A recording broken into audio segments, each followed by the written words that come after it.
नमस्कार आप सभी को। आज की क्लास में हम पढ़ेंगे लैंगिक पृथक्करण के बारे में। ठीक है, जैसे नाम से पता लगा लैंगिक पृथक्करण यानी कि लिंग के आधार पर समाज में दोनों को अलग अलग तरीके से बांट देना।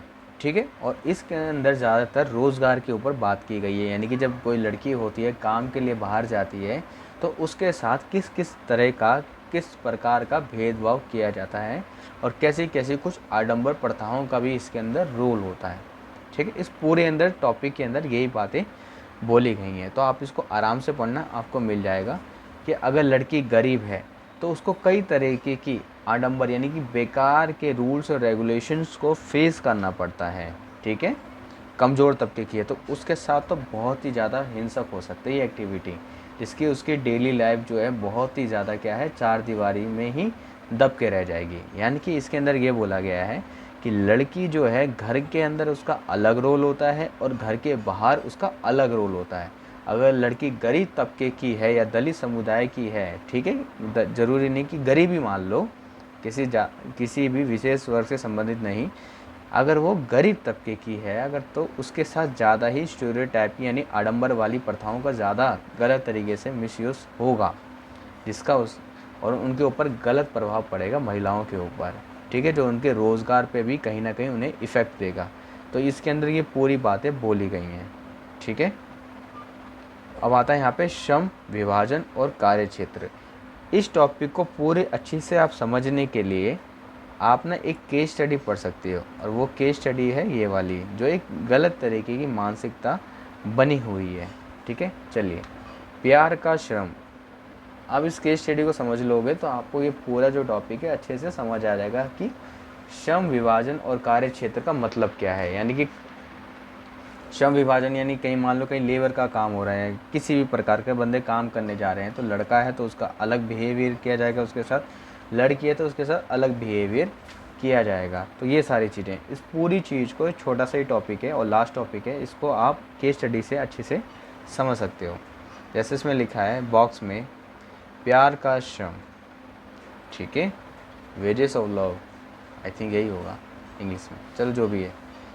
क्या आप कई इसमें है, क्या आपके कई बच्चे हैं, डॉक्टर ने पूछा। डॉक्टर पूछता है कि क्या आपके कई बच्चे हैं। ईश्वर, एक कोई बंदा है, ईश्वर ने मुझे मुंह मोड़ रखा है, जन्म ले चुके 15 बच्चों में से केवल 9 जीवित हैं। ठीक है, 15 बच्चे हुए हैं इसके, जिसमें सिर्फ 9 बचे हैं, बाकी 6 जो भी है। ठीक है, क्या आपकी पत्नी कार्य करती है। नहीं, हस्बैंड यानी जो हस्बैंड का नाम यहाँ पे ईश्वर है, तो वो कहता है नहीं, वह घर पर रहती है। ठीक है, ओ, वह अपना दिन कैसे बिताती है, डॉक्टर ने पूछा। वह सुबह 4 बजे जग जाती है, पानी भरती है, लकड़ी काटती है, आग जलाकर नाश्ता तैयार करती है, फिर वह कपड़े धोने के लिए नदी जाती है, उसके बाद वह अनाज पिसवाने कस्बे जाती है और जिस चीज़ की ज़रूरत होती है वह उसे बाज़ार से खरीद कर लाती है, फिर वह दोपहर का भोजन पकाती है। क्या आप दोपहर में घर आते हैं, डॉक्टर पूछता है ईश्वर से, क्या आप दोपहर में घर आते हैं। तो हस्बैंड का आंसर होता है नहीं नहीं, वह खेतों में मेरे लिए खाना ले आती है। ठीक है, वह 3 किलोमीटर दूर है बस।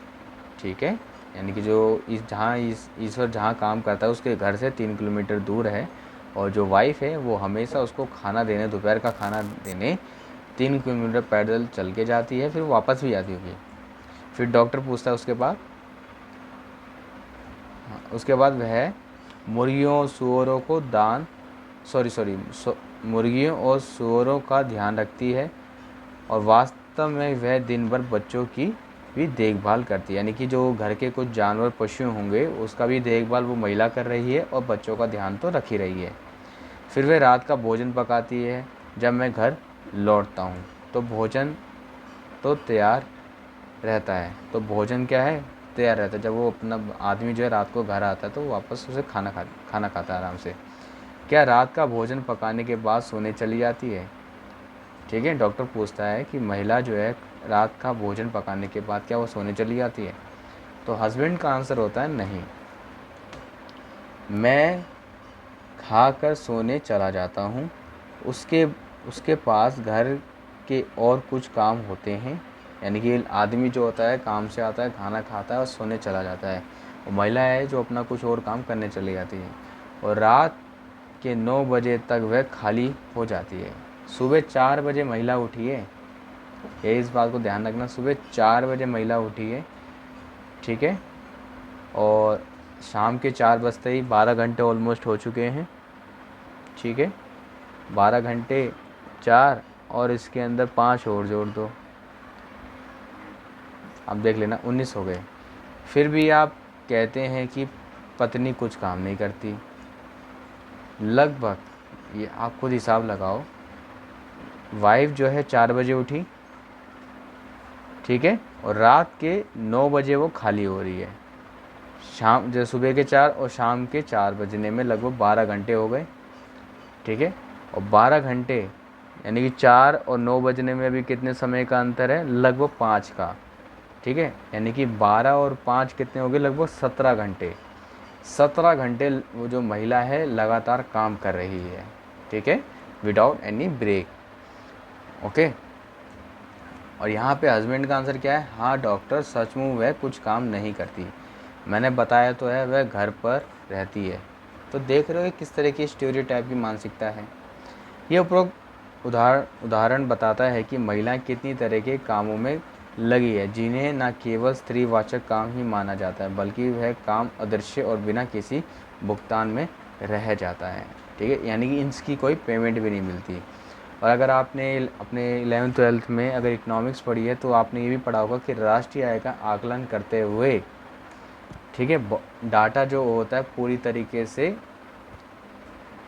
बढ़िया नहीं होता, यानी डाटा की स्पष्ट जानकारी नहीं होती। इकोनॉमिक्स तो यही कहती है कि किसी ने कोई काम करा तो बदले में कोई पेमेंट मिलेगी, या उसी चीज़ का तो हिसाब लिखा जाता है। लेकिन एक महिला जो पूरी तरीके से मेहनत से काम कर रही है उसका किसी भी प्रकार का कोई भुगतान नहीं दिया जाता, समझ रहे हो ना, जो कि बहुत ही गलत है।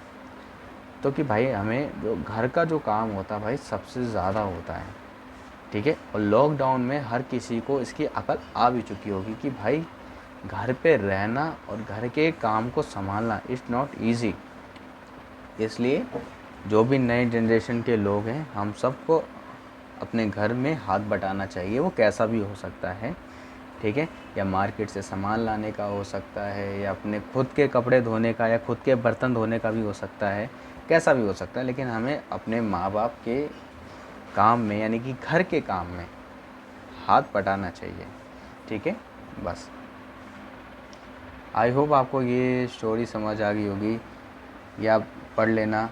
क्या लिखा है इसमें, संगोत्रता ऐसे व्यक्तियों के बीच संबंध है जो जैविक, सांस्कृतिक या ऐतिहासिक वंशज रूप से एक ही वंश के होते हैं, यानी एक ही वंश में रह के शादी वगैरह कर लेना। और ऑनर किलिंग परिवार सामाजिक समूह के किसी सदस्य की अन्य सदस्य द्वारा की गई हत्या है। ऑनर किलिंग परिवार या सामूहिक समूह के किसी सदस्य की अन्य सदस्यों के द्वारा की गई हत्या। ये हत्या अपराधी अधिकतर यह बड़ा समुदाय होता है, यानी एक वर्ग ने किसी एक की हत्या कर दी, ऑनर किलिंग कहते हैं इसे।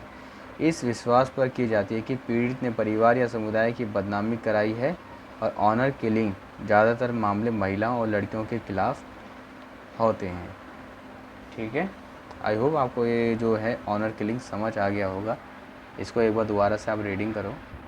अगर आप इसका सीधा सा मतलब समझना चाहो तो इसका मतलब यही है कि परिवार की मर्ज़ी के बिना अपनी मर्ज़ी से प्रेम विवाह करना, ठीक है। यदि विवाह अंतर्जातीय हो अथवा एक ही गोत्र में किया गया हो उसे हम क्या कहते हैं, ऑनर किलिंग कहते हैं, ठीक है। यानी कि किसी ने, चाहे लड़का हो चाहे लड़की, उसने अपने वर्ग से हटके किसी अन्य समुदाय के लड़के या लड़की से शादी कर लेते तो उसे ऑनर किलिंग कहते हैं, ठीक है।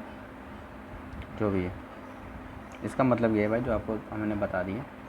तो मिलेंगे हम अपने नेक्स्ट वीडियो में, ठीक है, यानी कि पार्ट 2 यानी यूनिट 5 में। Okay, I hope. और अपना रिस्पॉन्स आप कमेंट बॉक्स में ज़रूर दे सकते हैं, ठीक है। ओके। और सोशियोलॉजी की जो ये बुक है ये बहुत ही अच्छी बुक है और पॉजिटिव माइंडसेट के साथ हमें इस किताब को पढ़ना चाहिए। ओके, चलिए।